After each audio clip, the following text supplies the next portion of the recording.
छोटे छोटे बाल, छोटी छोटी गैया, छोटे छोटे बाल, छोटो सो मेरो मदन गोपाल हेरी, छोटो सो मेरो मदन गोपाल हेरी, छोटो सो मेरो मदन गोपाल।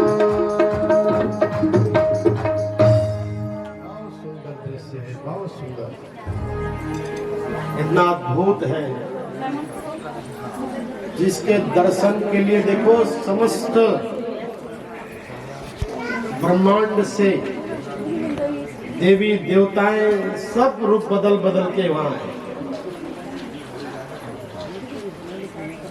और वो सब वेदों की ऋचाएं, ध्यान रखना। और वेद में जो 80,000 जो मंत्र है ना, 80,000 मंत्र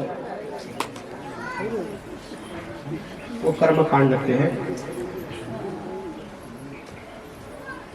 और 16,000 जो मंत्र हैं वो उपासना के हैं। ये सब देवता है, सब देवता है। और जो 4,000 मंत्र है वो ज्ञान के हैं। वहां समस्त 1,00,000 जो ऋचाएं हैं सब वहां ब्रज में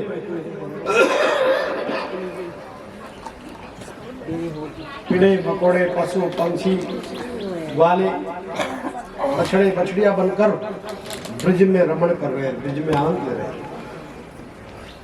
भगवान की लीला को देखने के लिए। भगवान की एक से एक अद्भुत लीला है, छोटे से कन्हैया और एक से एक लीलाएं अपार।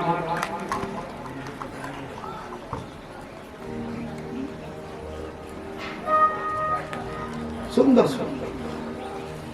अब कन्या थोड़ा बड़े 7 वर्ष के हो गए, अब गोपियां कन्या को छेड़ती। एक दिन कन्हैया न दिखे, एक दिन यदि कन्हैया न दिखे तो गोपियां पागल हो जाती, पागल पागल हो जाती। क्या बात, आज कान्हा नहीं दिखाई दिया, गोविंद नहीं दिखाई दिया, कृष्ण नहीं दिखाई दिया।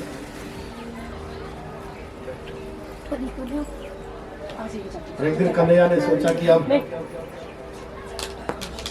यमुना के तट पे गए, करदम का वृक्ष था, उस पर चढ़ गए, आराम से बैठकर बंसुरी की तान छोड़ी।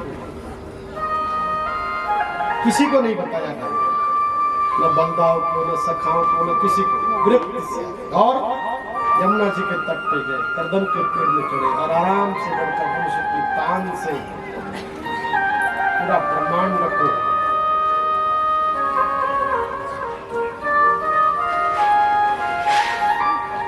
भगवान आप वृंदावन में है। ये बंसुरी की जो ध्वनि है बरसाना पहुंच गए, बरसाना पहुंच गए। बरसाने में कौन रहता है? तो राधा जी। जब बंसी का ध्वनि जब राधा जी के कान में पड़ी, फिर क्या था? अपने आप को रोक नहीं पाते। जो अभी तक एक समाज की मर्यादा से, मर्यादित बंधन में, मर्यादा के बंधन में बंधी हुई, जब कोई प्रेमी बुलाता है, देखो एक बात कहूं आपको, प्रेम बड़ा अद्भुत है, अद्भुत प्रेम। प्रेम को कोई समझे, सच्चा प्रेम, साक्षात प्रेम भक्ति है। प्रेम ही तो भक्ति है। प्रेम का दूसरा अर्थ है भक्ति।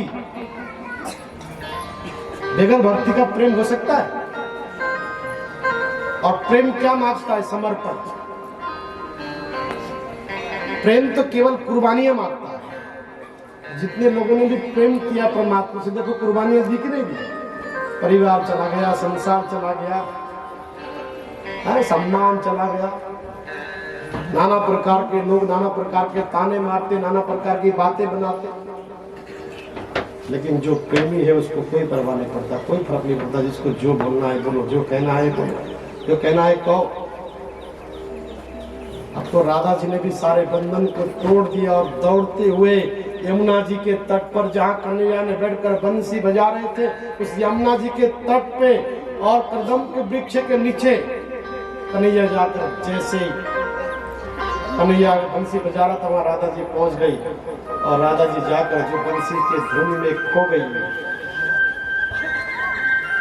कन्हैया को नहीं मालूम।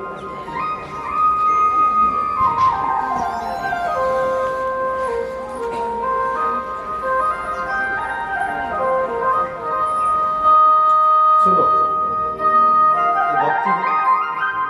नेत्र बंद करो और धुन को सुनो।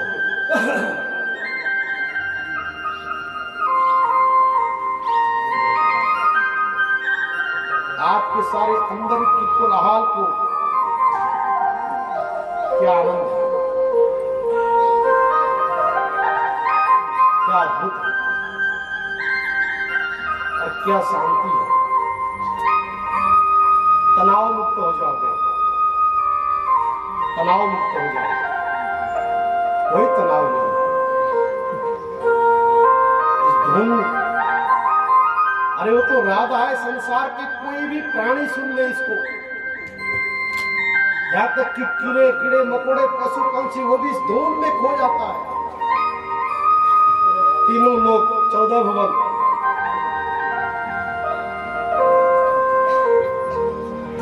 तीनों लोग देव हो, यहाँ तक कि दानव भी जो भगवान को मारने की जो भावना रखते हैं, जो वो भी इस स्थान में खो गए।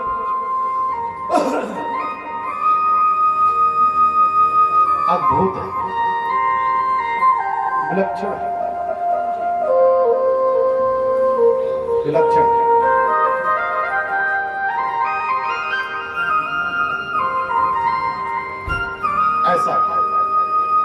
ऐसा चिंतन, तन्मयता, एकाग्र में, एकांत में, एकाग्र में, तन्मयता में, आनंद में, ये आनंद की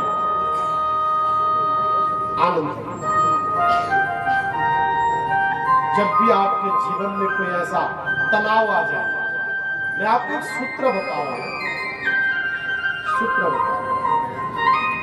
जब आपके जीवन में लगे कि कोई कलह हो रहा है, तनाव आ रहा है, मन एकाग्र नहीं है, एक चित्त नहीं है, शांत नहीं है, बस आप एकांत में कक्ष में जाओ, कमरे में जाओ, लाइट बंद करो, पंखा बंद करो और आप इस ध्वनि में खो जाओ।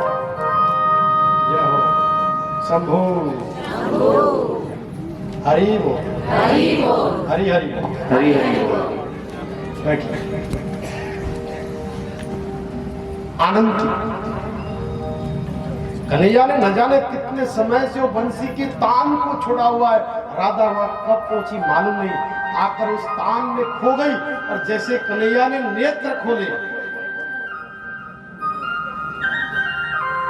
तो देखा तो राधा जी वहां बैठी हुई थी। राधा जी बैठी हुई। कन्हैया ने कहा, अचानक बंसी की धुनी रुक गई। अचानक जैसे राधा जी को देखा, कन्हैया ने बंसी बंद किया तो जो जैसे राधा जी को देखकर कन्हैया की बंसी की लय टूटी, तीनों लोकों में, तीनों लोक में ऐसा लगा जैसे कोई अचानक चलती हुई गाड़ी रुक जाए। लाइट अचानक भागती है तो कैसा महसूस होता है, कैसा प्रतीत होता है? पानी से मछली को निकालकर किसी बालू में रख दो, छटपटाती नहीं? दिन के मध्य में 12 बज रहा हो, गर्मी का महीना हो और पानी से मछली को निकालकर किसी रेता में रख दो तो कैसे छटपटाती है? जब प्रेमी के तान में यदि प्रेम की उस बंधन से कर्म टूट जाए, लय टूट जाए, कनेक्शन हट जाए, ऐसा लगता है जैसे परंतु भगवान ने जैसे राधा जी को देखा, अरे राधे,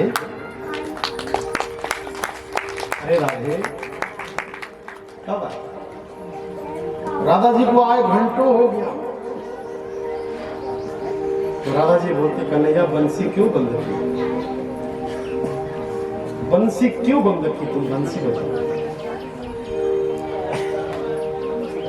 और कन्हैया जैसे बंसी बजाते, श्याम सुंदर बंसी बजाते, आहा, फिर वो सारा वातावरण, यमुना जी की जो लहरें वो स्थिर हो जाती है, जो हवाओं से, वायु से पत्ते चल रहे होते थे वो स्थिर हो जाते हैं कन्हैया की उस धुनी से। ऋषि मुनिया लोग जो समाधि में बैठे थे, समाधि टूटकर कन्हैया की उस बंसी की धुन में खो जाते हैं। और कन्हैया की जो बंसी है, इसलिए कन्हैया को बंसी विभूषित भी कहा गया।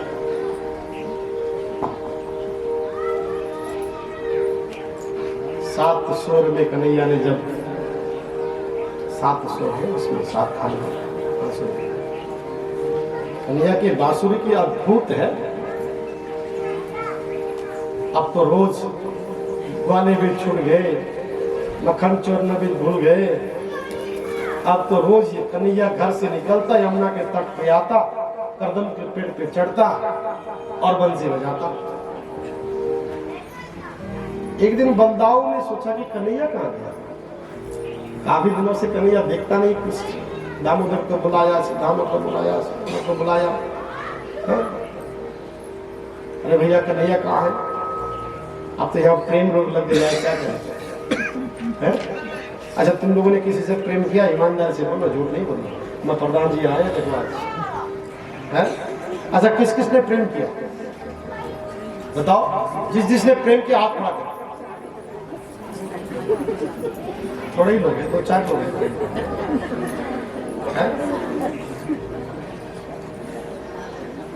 तुमसे ज्यादा प्रेम का परिभाषा कौन जानता है? प्रेम क्या है ना? अच्छा, मेरे गोविंद से कितने लोगों ने प्रेम किया? हाथ खड़ा करो। वाह, मैं गोविंद की प्रेम की तो बात कर रहा था, तुम तो संसार में चले गए। मैं संसार वालों की बात नहीं कर रहा हूं। हम गोविंद के धाम में बैठे, गोविंद के भवन में बैठे, गोविंद की कथा में बैठे, गोविंद के पीठ पे बैठे, तो गोविंद की ही तो बात करेंगे।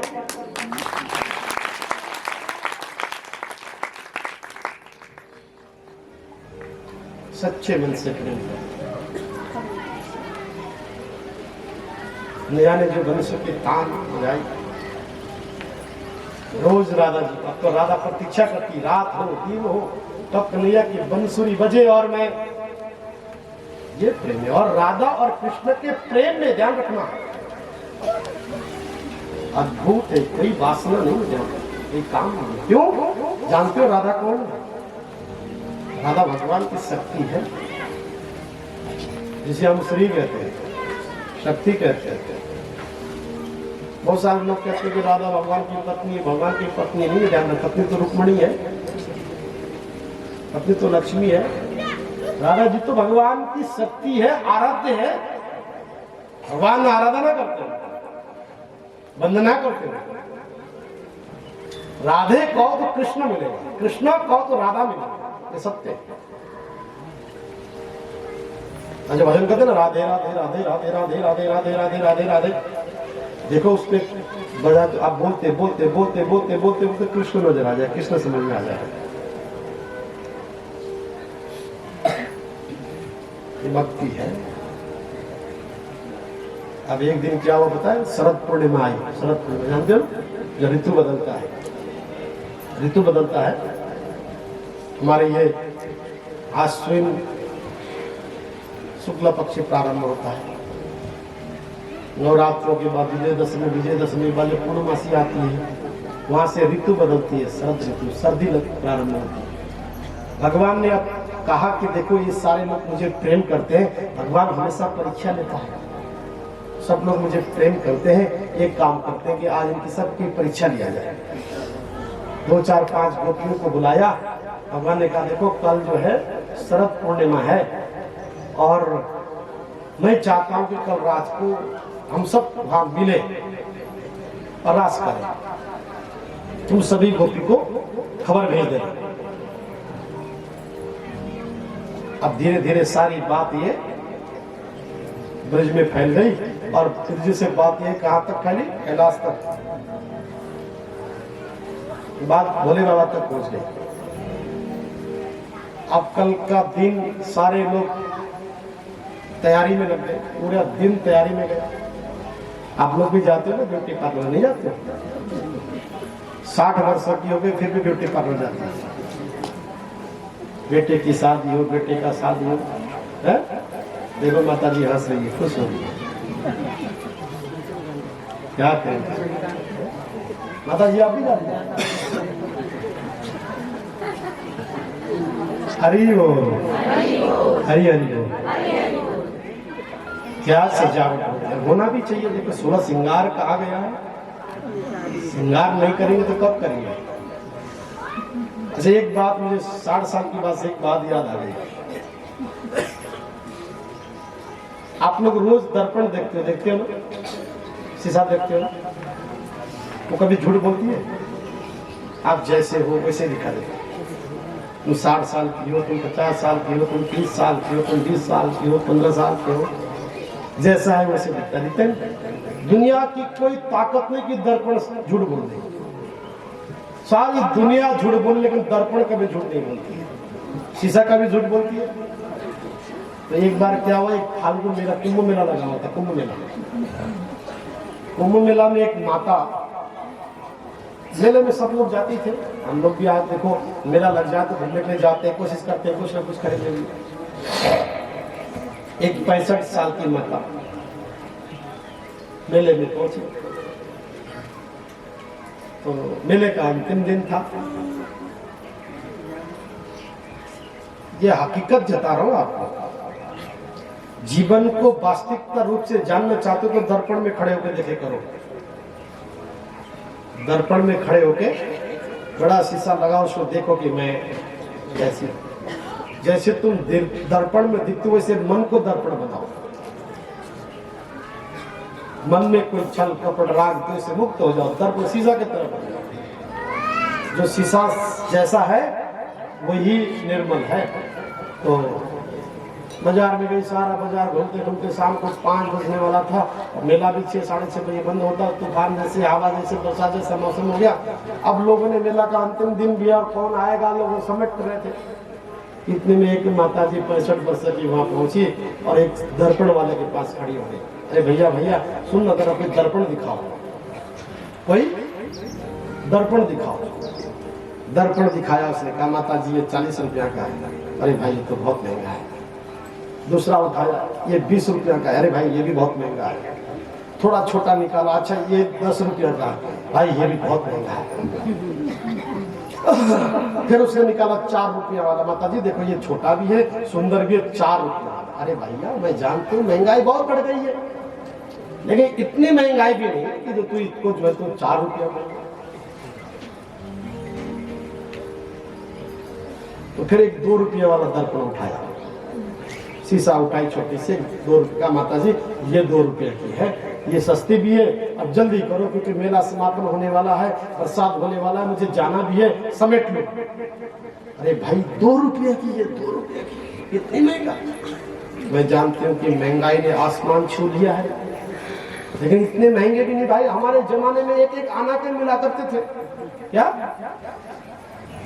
हमारे जमाने में एक 2 आना में क्या सुंदर सुंदर दर्पण मिलते थे। ध्यान से सुनना, कल पूछूंगा तुम लोगों से। वो माता जी कहती 65 वर्ष की, हमारे जमाने में 2 आने में क्या बड़े बड़े सुंदर सुंदर दर्पण मिलते थे, जिसमें मैं अप्सरा जैसे लगती थी, कितनी सुंदर लगती थी। देखो देखो मैं इतनी काली लग रही हूँ, मेरी झावरियां पड़ रही है, बाल सफेद हो रही है, कैसा दर्पण है, ये भी 2 रुपये। दर्पण वाले ने कहा मेरी माँ ये दर्पण इधर दे।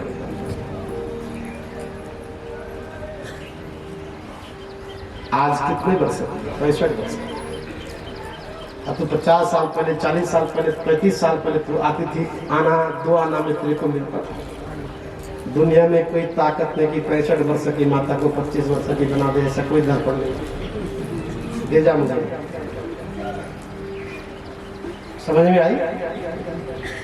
हम जमानों की बात करते हैं। जमाने में 25 वर्ष की अवस्था में तुम मेला में आए तो दर्पण 2 आने के, आज में 40 रुपया का है तो 65 वर्ष की माता कोई 25 वर्ष की बन सकती है क्या? बताओ। ब्यूटी पार्लर वाला कितनी ही कोशिश कर ले, ला के 3 दिन लगा लो तब भी तुमको वो 25 वर्ष की नहीं बना सकता। हाँ, एक बात, यदि मेरा श्याम सुंदर चाहे तो पूजा को नहीं बनेगा, बनाया कि नहीं? अरे पूजा का ये सुंदरी आएगा पता, जब तिलक लगाते क्या सुंदरी बनाती। गोविंद चाहे, गोपाल चाहे, लेकिन कहा 99 वर्ष की माता को जवानी दी कि नहीं, धन दिया कि नहीं, दौलत दी कि नहीं, संतान दिया कि नहीं? अरे पगलो, भजन करना आना चाहिए, साधना करना आना चाहिए, साधक बनो और अपने गोविंद से प्रेम ऐसा करो जिस प्रेम में कोई मोह न हो, कोई बंधन न हो, कोई वासना न हो, और देखो फिर गोविंद तुमको जो चाहोगे वो बना देगा। बजाओ तो अच्छे से बजाओ, क्या इसकी कंजूसी करती है? तुमसे कोई बटुआ मांगा है, तिजोरी की चाबी मांगी है, बताओ। अरे हमने यही तो कहा कि मेरे कन्हैया के आगे बैठकर तालियां बजा दो, तुम्हारे तकदीर खोल देगा, गांठ है सब खोल देगा।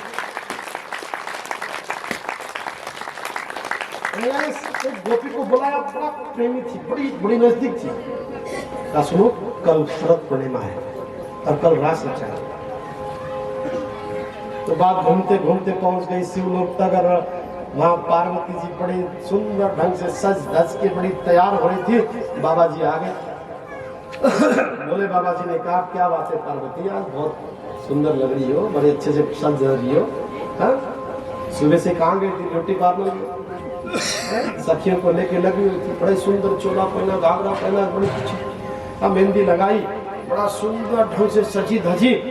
बोले बाबा ने कहा तो आपको हमारी गौरी बड़ी सुंदर लग रही है। लेकिन इस बात समझ में आया, सुबह अगर श्रृंगार करती समझ में आता, दोपहर श्रृंगार करती समझ में आता, रात्रि में लोग कपड़ा खोल के कक्षे में जाते हैं शयन करने के लिए, रात्रि का ड्रेस पहन के। ये हमारी गौरी तो जो है आज रात्रि में श्रृंगार कर रही, बात क्या है? बोले बाबा को बड़ा आश्चर्य हुआ। बड़े बाबा ने कहा ये तो बताओ आज क्या बात है? बोला नहीं, ये सीक्रेट बात है, आज का जो मामला सीक्रेट है, आप साधना करो, जाओ विश्राम करो। अच्छा सीक्रेट कहा तो तुम कभी बढ़िया तरीके से सजो धजो, रात को 10 बजे फिर तुम्हारा पति पूछे कहना सीक्रेट बात है, तो तुम्हारा पति उस दिन तो तांडव करेगा, करेगा नहीं करेगा? बताओ, तांडव करेगा कि नहीं? बोला ये बता बात क्या है, जा कहाँ रही है? अब भोले बाबा भी कहते रहे देवी भगवती सती उमा, क्या बात है, आज कहाँ के लिए तैयारी हो रही है, कहाँ जा रही हो, क्या प्रोग्राम है? बस बाबा ने बहुत मनाया। अब देवी तो देवी होती है, देखो बस धीरे से कहा आज श्याम सुंदर की रास है। बस बोले बाबा ने कहा श्याम सुंदर की आज रास है और तुमको न्योता है? बोला हाँ। बोले एक काम करो, मुझे भी जाना। बोले बाबा ने कहा कि श्याम सुंदर के रास को तो मुझे भी देखना है। अब भैया बोले प्रभु वहाँ कोई पुरुषों का अलाव नहीं है, एंट्री नहीं है, वहाँ तो सारी गोपियां हैं, वहाँ तो सारी गोपियों का न्योता है, उनका निमंत्रण है, आपका नहीं। बोला नहीं नहीं ऐसा मत करो, मुझे तो आज श्याम सुंदर के रास को देखना है। एक काम करो, मुझे गोपी बना दो, मुझे गोपी बना दो। पार्वती ने कहा पकड़े जाओगे, मारे जाओगे, तुम तो डुबोगे, मुझे भी डुबाओगे, ये काम मुझसे होगा नहीं। भगवान फटाफट गए पार्वती जी कक्ष में और सुंदर सुंदर का पार्वती जी के वहां लहंगा उंगा था, उठा के लाए, कहा तुम पहनाओ लहंगा। भगवान ने कहा ठीक है लहंगा तो बोले दाढ़ी का क्या होगा? भैया ने कहा दाढ़ी का क्या होगा? अब भोले बाबा की विनती से देखो, अगर पति जीत करे तो पत्नियां फिर क्या? बैठाया सुंदर से भगवान को जूड़ों को। भगवान ने कहा ये अपने चंद्रमा को हटाओ, ये भिक्षु को हटाओ, ये भुजंग को हटाओ। भगवान ने सब को निकाल दिया, केस खुलाया और दाढ़ी को ढाकने के लिए कपड़ा बांध दिया, इतना बढ़िया मेकअप किया, बढ़िया चोला, लहंगा, घाघरों पाया, बढ़िया चुनरी ओढ़ी, सुंदर सुंदर कंगन, लिपस्टिक लगाया, बिंदी लगाई, अब 2 चोटी बना दी भोलेनाथ को और भगवान को गोपी बना दिया। उसी दिन भगवान का नाम गोपेश्वर महादेव हुआ। बोलो गोपेश्वर भगवान। पार्वती ने कहा हे प्रभु, आज तो आप गोपेश्वर हो गए, सुंदर तैयार होके अब वृंदावन के पावन, आहा, जहाँ सारी ब्रज की गोपियां एकत्रित हैं, इकट्ठे हैं, वहाँ भोले बाबा के साथ पार्वती के साथ भोले बाबा आ गए। रात्रि के ठीक 10 बज रहा है, एक दूसरे के हाथ बांध कर चारों ओर से सब लोग खड़ी हैं, बीच में मध्य में कन्हैया है। अब कन्हैया ने अपने जो राधा जी जो सखी, सबसे प्रिय सखी ललिता, उसको कहा भाई हमारी एक काम करो, इंट्रोडक्शन कराओ, इंट्रोडक्शन करो। अब इंट्रोडक्शन कराना शुरू किया था, ये फलानी है, फलानी है, फलानी है, फलानी हाथ में। अब पार्वती तक तो बात ठीक है, पार्वती तक तो बात ठीक है, और जब भगवान का जैसे हाथ पकड़ा है, भगवान का हाथ पकड़ा, शिव जी का हाथ पकड़ते का, अरे ये तो हाथ बड़ा मोटा है, लगता है गोपी विशेष कुछ माल खाती होगी, ये हाथ तो बड़ा मोटा भी है, तगड़ा भी है और थोड़ा कड़क भी है, लगता है कि ये कोई ज्यादा ही माल खाती होगी। भगवान ने कहा इस गोपी का तो मैं चुन्नी उठाओ। अब भगवान के पसीने हालत खराब, लेकिन पकड़ा न जाओ, कहीं पकड़ा न जाओ, गड़बड़ न हो जाए। भगवान ने कहा देखो एक इंट्रोडक्शन तो करनी ठीक से ही है, ठीक है सबका, लेकिन ये गोपी विशेष है, पहली बार मिली है मुझे, आज तक ऐसी कोई गोपी नहीं मिली, सब गोपी को जानता हूँ। लगता है गोपी कोई नए है, कोई दूर से आई है, पर इसको जानना जरूरी है। अंदर ही अंदर भोले बाबा कह रहे हैं ये प्रभु क्यों मेरी मजाक बना रहे हो, बस बकस दो। भोले बाबा कन्हैया से कहते हैं प्रभु आप अंतर्यामी हो, सो तुम जान हो अंतर्यामी, आप अंतर्यामी हो, मुझे जानते हो, मैं जानता हूँ, आपकी लीला देखने आया, बस कृपा करो। वंदना की, वंदना की तो भगवान ने कहा चलो आगे बढ़े, सबसे इंट्रोडक्शन किया, रास प्रारंभ हो गया। आओ चले थोड़ा रास में चले। एक दिना भोले भंडारी, एक दिना भोले भंडारी, बन के ब्रज की नारी वृंदावन आ गए हैं, वृंदावन आ गए हैं। एक दिना भोले भंडारी, एक दिन वो भोले भंडारी, बन के ब्रज की नारी वृंदावन आ गए हैं, वृंदावन आ गए हैं। पार्वती भी मना के हारी, पार्वती भी मना के हारी, ना माने त्रिपुरारी वृंदावन आ गए हैं, वृंदावन आ गए हैं। एक दिना भोले भंडारी, एक दिन वो भोले भंडारी, बन के ब्रज की नारी वृंदावन आ गए हैं, वृंदावन आ गए।